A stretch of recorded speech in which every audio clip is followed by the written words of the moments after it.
Brought to you by Agilus Diagnostics.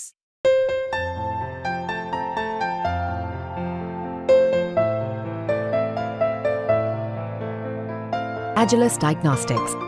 संभाजीनगरमध्ये आंतरजातीय प्रेमविवाहातून तरुणाची हत्या झाल्याची घटना ताजी असतानाच आता नवी मुंबईलगतच्या उरणमधून अत्यंत धक्कादायक घटना समोर आली आहे. उरण पनवेल मार्गावर एका 22 वर्षीय तरुणीची निर्घृणपणे हत्या करण्यात आली आहे. आरोपीने तरुणीच्या गुप्तांगावर वार करून तिच्या शरीराचे तुकडे केले. घटनेनंतर आरोपीने घटनास्थळावरून पळ काढला. हत्येची माहिती मिळताच पोलिसांनी तातडीने घटनास्थळी धाव घेतली, परंतु छिन्नविच्छिन्न अवस्थेतला तरुणीचा मृतदेह पाहून पोलिसांनाही धक्का बसला. त्यानंतर आता या प्रकरणाचा तपास सुरू करण्यात आला असून आरोपीच्या अटकेसाठी विशेष पथकं सक्रिय करण्यात आलेली आहे. या घटनेमुळं उरणमध्ये प्रचंड संताप व्यक्त केला जातोय. हे प्रकरण नेमकं काय आहे आणि पीडितेचे कुटुंबीय आणि पोलिसांचं नेमकं म्हणणं काय आहे, पुढच्या काही मिनिटांमध्ये जाणून घेऊयात. नवी मुंबईच्या उरणमध्ये 22 वर्षीय तरुणीचं परिसरातीलच एका मुलाशी प्रेमसंबंध होते. गुरुवारपासून म्हणजेच 25 जुलैपासून मृत तरुणी बेपत्ता होती. मैत्रिणींकडे चालली म्हणून ती सकाळी 11 वाजता घरातून निघाली होती असं तिच्या कुटुंबियांचं म्हणणं आहे. परंतु 27 जुलैला कोटनाका पेट्रोल पंपालगत एका तरुणीचा मृतदेह आढळून आला. पोलीस घटनास्थळी पोहोचले तेव्हा कापलेले हात, विच्छिन्न चेहरा, गुप्तांगावर वार करून शरीराचे तुकडे करून तिची हत्या करण्यात आल्याचं पोलिसांचं लक्षात आलं. त्यानंतर उरण परिसरात एकच खळबळ उडाली. या प्रकरणाबद्दल पोलिसांचं काय म्हणणं आहे ते एकदा ऐका. आज पहाटे 2:15च्या सुमारास उरण रेल्वे स्टेशनच्या समोर रस्त्याच्या पलीकडे एका झाडीमध्ये एका मुलीचा मृतदेह मिळून आलेला आहे. त्या अनुषंगाने आम्ही BNS कलम 103 प्रमाणे गुन्हा दाखल केलेला आहे आणि सदर मुलगी ही बेलापूर या ठिकाणी नोकरीस होती. त्या दिवशी ती हाफ डे घेऊन लवकर आलेली होती आणि अंदाजे दुपारी 3:30 ते 4च्या सुमारास कदाचित तिच्याबरोबरची ही दुर्घटना घडलेली असावी असा प्राथमिक तपास आहे. यापुढे आरोपी नक्की कोण आहे याच्या अनुषंगाने आम्ही सखोल तपास करत आहोत आणि पुढील तपास अजून चालू आहे. तर असं म्हटलं जातं की लव जिहाद नाही, सदर प्रकरणामध्ये आताच या विषयावर काही बोलणं खूप प्रीमॅच्युअर होईल. याच्यामध्ये आरोपी आपण अजून निष्पन्न करायचा आहे. त्याच्यामध्ये नक्की आरोपी कोण आहे, त्याने कोणत्या कारणाने हा खून केलेला आहे, या सगळ्या गोष्टी जेव्हा निष्पन्न होतील, स्पष्ट होतील, त्यानंतर आपण याच्यावर काही बोलू शकतो. तोपर्यंत आमच्याकडे तपासातून अशी कोणतीही माहिती समोर आलेली नाही.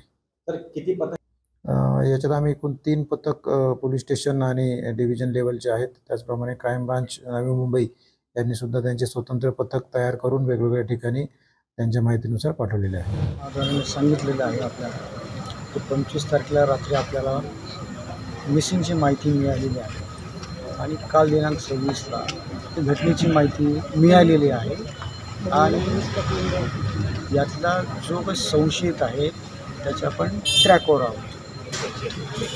मृतदेहाची काही अगदी निर्वाण हत्या करण्यात आल्याची माहिती मिळते. निश्चित तिच्या पोटावर आणि याच्यावर वार आहे हे निश्चित आहे. सगळ्यात महत्त्वाची गोष्ट तर काही सर्वच गोष्टी इथं मी आता तपासामधल्या त्याला स्पष्ट करू शकत नाही, त्याला मर्यादा आहे तपासामध्ये. आपल्या किती टीम्स तयार करण्यात आलेल्या आहेत किंवा काहीच्या प्रोसिजर सुरू झाल्या आहे का? 5 टीम ऑलरेडी एक्झिस्ट आहे, 2 टीम बाहेर आहेत, 3 टीम या स्थानिक लेवलवर कार्यरत आहेत.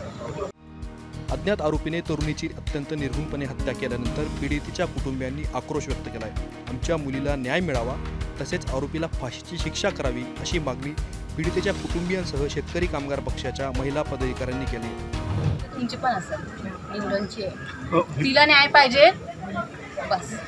कधीपासून बेपत्ता होती? ती गुरुवारपासून होती. सकाळी 11 वाजता गेलेली ती. सकाळी 11ला गेली तशी ती तिच्या मैत्रिणीकडे गेली. 1:30 वाजता. एकदम घृणास्पद अशी आहे. आपल्या घरच्या मुली, आया बहिणी यांची सुरक्षितता आज वेशीवर टांगलेली आहे. आज मला जेव्हा विरेश मोडकलकर यांनी कॉल केला सकाळी, पत्रकार आमची संघटना जी जागरूक असते उरणची, त्या संघटनेने जेव्हा मला कॉल केला का ताई अशी अशी घटना घडलेली आहे, जेव्हा तुम्ही मृतदेह बघाल, आत्ता आम्ही सांगत नाही काय, नंतर उद्याच्या दिवशी तुम्हाला कळेल. इंग्रज जसे आपल्या आया बहिणींना करायचे त्या पद्धतीचा खून आज केलेला आहे.